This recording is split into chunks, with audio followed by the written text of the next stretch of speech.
Hai semua, di sini Copycat dan ini adalah alur cerita film horor The Conjuring, The Devil Make Me Do It.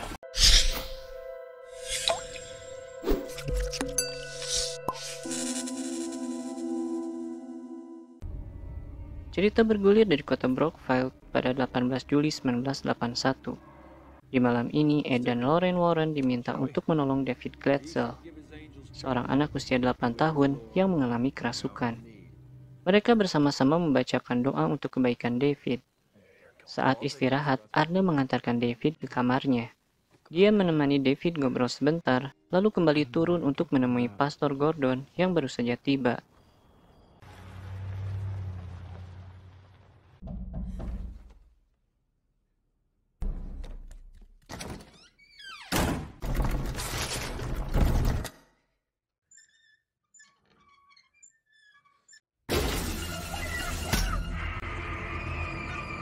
Semua segera ke kamar untuk melihat David.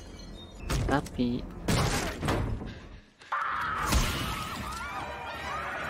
Ed memangku David dan meminta Lorraine dan Pastor Gordon memulai ritual pengusiran demon yang menguasai David. Saat menyentuh David, Lorraine dapat penglihatan mengenai ilmu hitam yang menyerang David. Namun di luar itu, amukan David makin berbahaya dan membuat semua orang di sana kewalahan.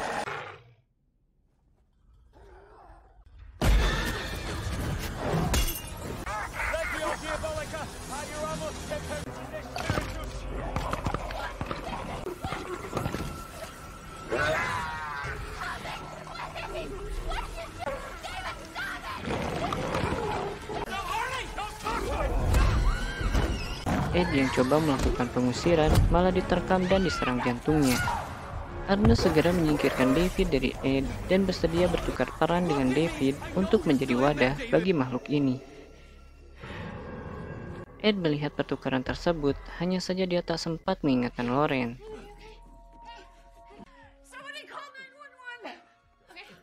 Keesokan paginya, Arne dan Debbie dapat melakukan aktivitasnya seperti biasa. Hanya saja sewaktu Arne sendirian, dia melihat kotak sereal bergerak dengan sendirinya, meskipun ternyata itu ulahnya tikus. Perhatiannya teralihkan pada sebuah lubang hitam yang berada di dinding. Arne pun iseng untuk mengintipnya.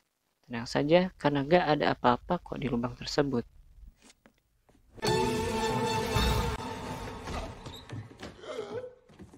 Kejadian di dalam rumah cukup mengganggu aktivitas Arne. Malahan dia kembali diteror saat hendak memotong ranting pohon.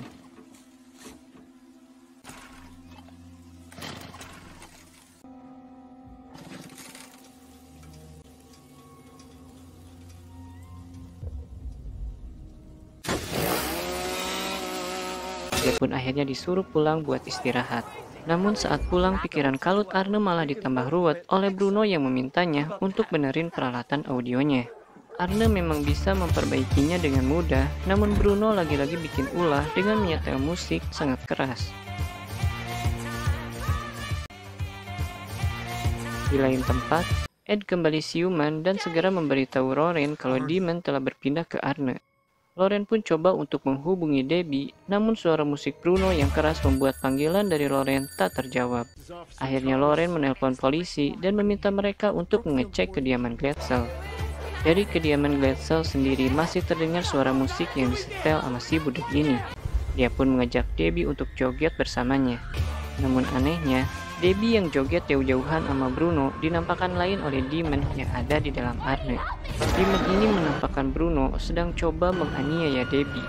Dalam penampakan dari Demon ini, Debbie berontak dan berlari menjauhi Bruno, yang kemudian diikuti oleh Arne. Namun saat Arne menoleh ke belakang, dia melihat Bruno mengejar dalam wujud yang mengerikan. Dilaporkan bahwa Arne telah menikam Bruno hingga tewas sebanyak 22 tusukan.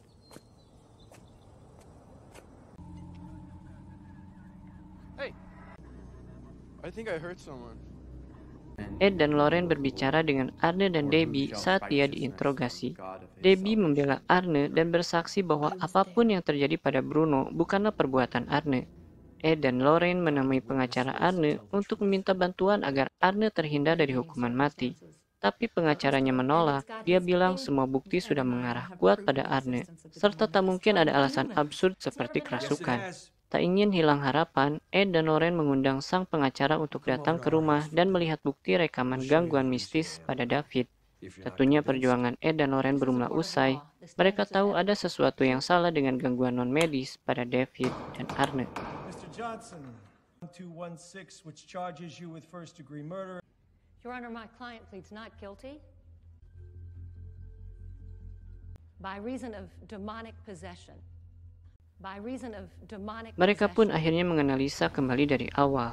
Mereka menemui Debbie dan dia bilang kalau gangguan ini dimulai sekitar 5 bulan yang lalu, saat keluarga Glatzel baru pindah ke rumah ini. Saat itu David bantu bawain barang, lalu dia nemu kasur air di kamar.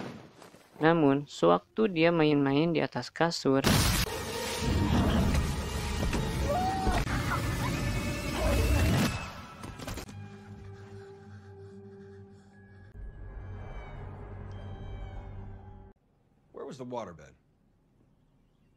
mereka menemukan lantai kayu yang membusuk. Debbie bilang kayu itu busuk karena kasur air yang bocor.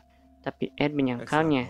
Petunjuk baru ini membuat mereka harus memeriksa ada apa di bawah lantai kayu ini. Karena Ed belum pulih, Lauren masuk sendirian ke basement.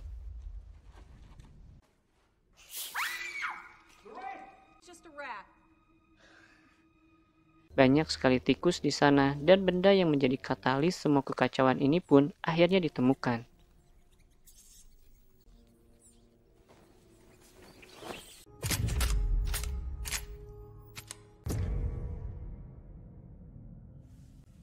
It's a witch's totem.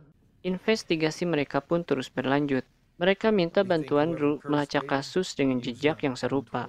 Pastor Gordon memberikan saran agar Ed dan Lauren mengunjungi seorang mantan pendeta bernama Kessner. Dia pernah berhadapan dengan penganut aliran sesat yang disebut Disciple of Ram.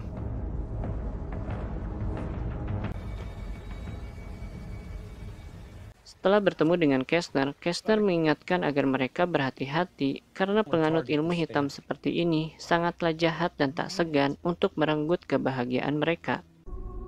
Arne yang menjalani masa penahanan mulai kembali mengalami teror, mulai dari orang yang berada di depannya dan tentu saja orang lain tak akan mengerti apa yang Arne lihat.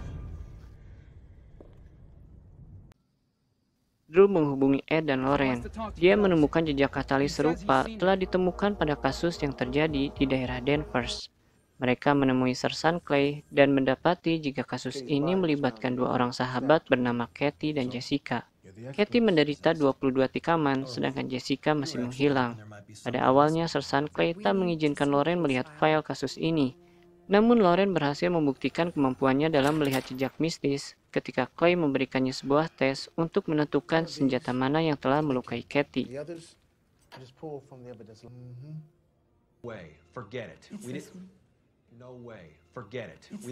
Pembuktian lebih Lauren tunjukkan saat Lauren menyanggupi untuk coba menemukan Jessica. Clay mengantarkan Ed dan Lauren ke hutan tempat kedua gadis itu menghilang. Lauren mulai mencoba menelusuri apa yang sebenarnya terjadi di sana. Dia menemukan lokasi Jessica kerasukan dan mulai menikam Kathy. Bahkan koneksi spiritual yang terlalu kuat menjadikan Lauren menirukan Jessica dan Ed mengingatkannya untuk segera memutus koneksi tersebut.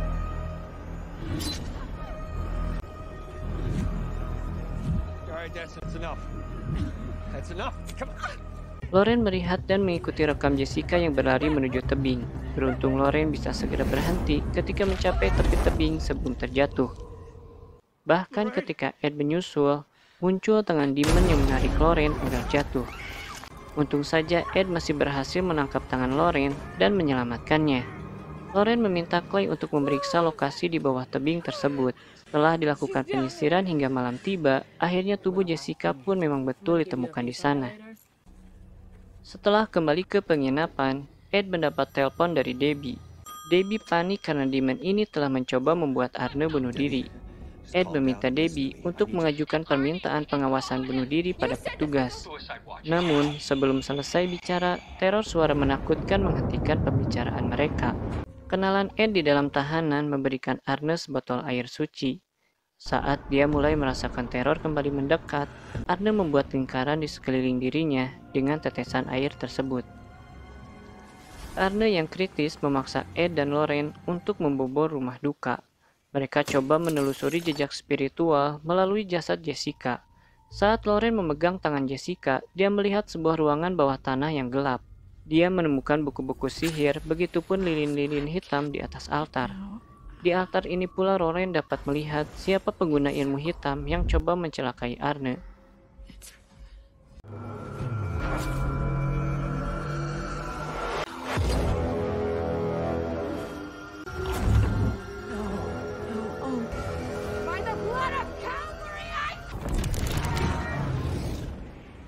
Lorraine memang berhasil menghentikan aksi jahat perempuan julid ini. Namun terjadi efek domino di mana kehadiran Lorraine dapat terlihat oleh si julid ini. Dia mengetahui di mana Lorraine dan Ed berada untuk kemudian mengirimkan makhluk jahat buat mencelakai mereka berdua. Lorraine.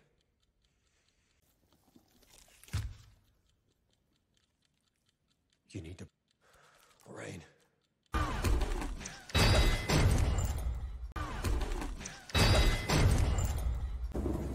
Ed dan Lorraine telah mendapatkan file kasus Jessica dari Sersan Clay. Drew juga mendapatkan sebuah buku Latin yang memiliki keterangan yang mereka butuhkan. Mereka coba menelusuri apa alasan si julid mencelakai para korban. Namun nihil, si julid ternyata memang cuma pengen ngetes ilmu kutukannya saja dan tak memiliki alasan sebab akibat. Mereka juga menemukan jika kutukan yang dia gunakan harus selesai dengan orang yang diperalat untuk membunuh itu terbunuh. Agar kutukannya gagal, seseorang harus menghancurkan altar yang digunakan si julid untuk ritualnya. Dan jika kutukan ini berhasil digagalkan, maka kutukan tersebut akan berbalik menyerang si julid. Sayangnya setelah menemukan semua petunjuk ini, kesehatan Ed kembali menurun dan pingsan. Saat kembali terbangun, Ed sempat dikelabui oleh si julid dan hampir menyerang Lorraine.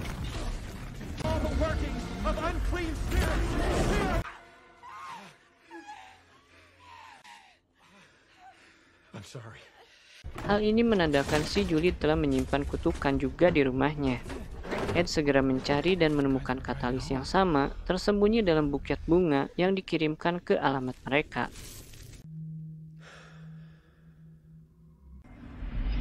Menyadari bahwa si julid ini akan terus meneror dan menambah korban, Ed dan Drew berhasil mempersempit kemungkinan lokasi si julid.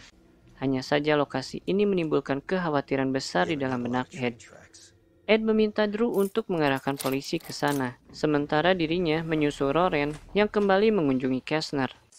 Lorraine berniat untuk minta bantuan Kestner dalam menerjemahkan buku berbahasa Latin yang ditemukan oleh Drew.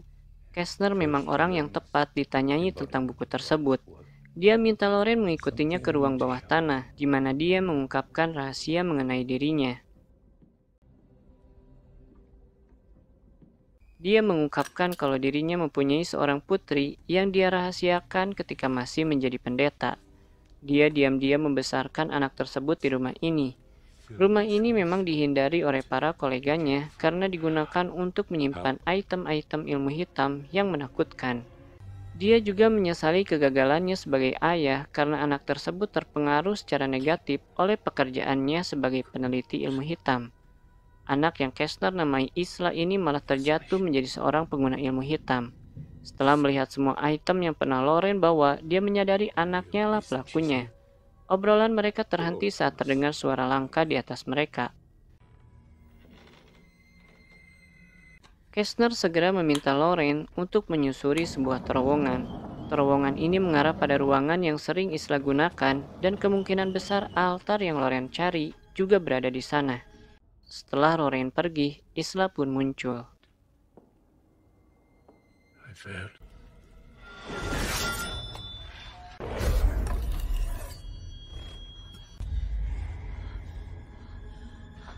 Altar yang dicari ternyata benar ada di ruangan ini. Namun besarnya altar membuat Lorraine tak mampu untuk mengangkat ataupun mendorongnya. Begitupun dia tak sadar, Isla telah berada di belakangnya. Ed yang baru tiba di sana segera memanggil Lorraine. Dia mendengar suara Lorraine dan menemukan sebuah penutup grating yang digembok. Dia menggunakan palu yang ada di sana untuk menghancurkan gembok. Begitu Ed turun, Lorraine memanggilnya. meskipun itu Loren palsu. Ed yang terpedaya malah jadi menyerang Loren. Tanpa adanya gangguan, Isla kembali melanjutkan serangannya pada Arne. Pecahan kaca yang dipegang oleh Arne mulai terarah ke lehernya. Debbie menahan Arne sekuat tenaganya. Loren terus berusaha menggugah hati Ed agar terbebas dari tipu daya Isla. Dia terjatuh dan tak bisa lagi menghindar bila Ed kembali menyerang. Untunglah mata hati Ed kembali terbuka dan langsung menghantamkan palunya ke altar. Altar yang rusak menyebabkan kutukan Arne gagal.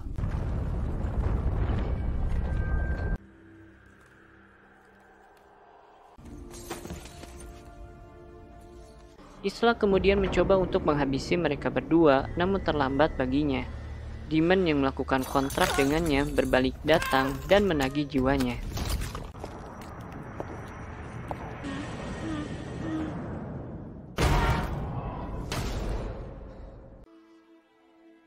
Alur cerita film The Conjuring ini ditutup oleh acara persidangan Arne.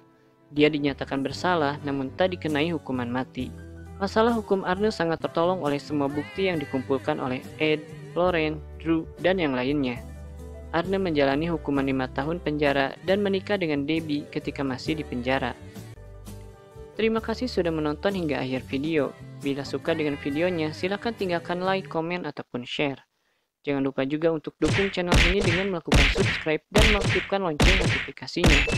Sampai jumpa di video selanjutnya.